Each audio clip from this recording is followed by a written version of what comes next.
slides. What would you say if you only had 5 minutes? That's the basis for any Ignite talk. Ignite is just like a TED Talk, only shorter, if you know what those are. They take place, Ignite events like TED take place around the world in cities as diverse as Boise and Amsterdam, which happened last week.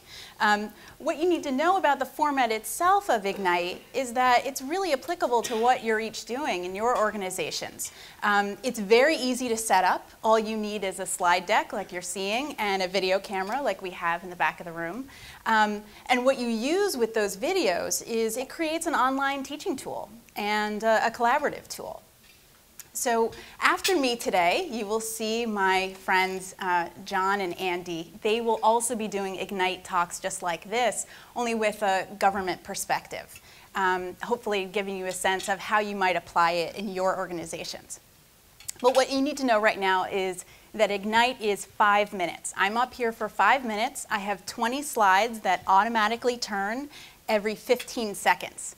With that kind of intensity and time constraint, you are forced as a speaker to be concise, to get to your key message immediately.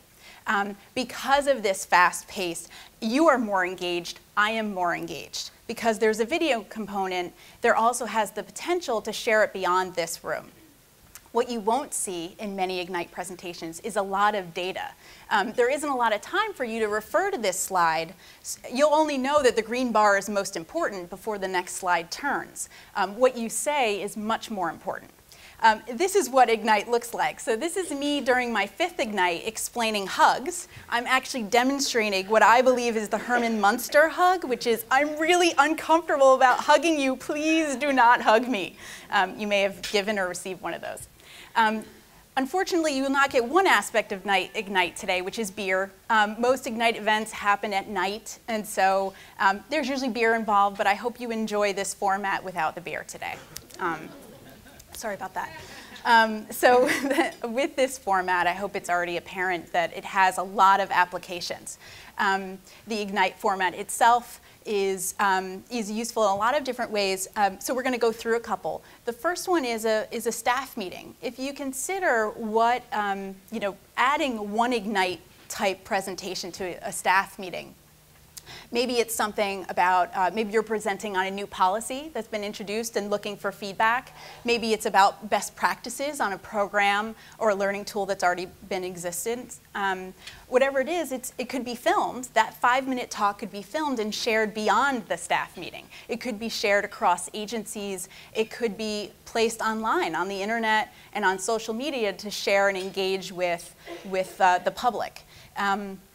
The opportunities are endless to increase the conversation beyond, as I said, what's happening within this room or within your team meetings. Another option for Ignite is recruitment. So what if, in addition to the resumes that you're asking for from potential candidates, you also ask them to put together a 5-minute Ignite talk about why they should work for your organization. Imagine the engagement that you would feel for, and the attraction you would feel for that potential employee before they even come into the office, if they're telling you why they want to work with you and what skills they have to share. A final option that I'm going to bring up today is procurement. So if you meet with vendors, they take up some time. So what if instead you had a series of Ignite conversations set up one right after the other, maybe all the vendors even in the room together. Each vendor gets 5 minutes to tell you their selling points, the key selling points that they want you to know about their work. How much more engaged would everyone be in the room, the speakers and the audience? So ROI, of course, have to talk about that. I hope it's already apparent what your return on investment might be from this format. It's really easy to set up.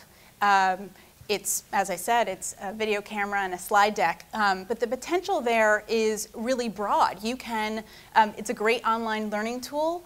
It promotes collaboration in audiences that you may not already be reaching. I'm hoping, if I was successful, each of you are kind of percolating with some ideas of what you could be doing with this. And if you ever need help brainstorming, I'm happy to. Thank you so much for your time.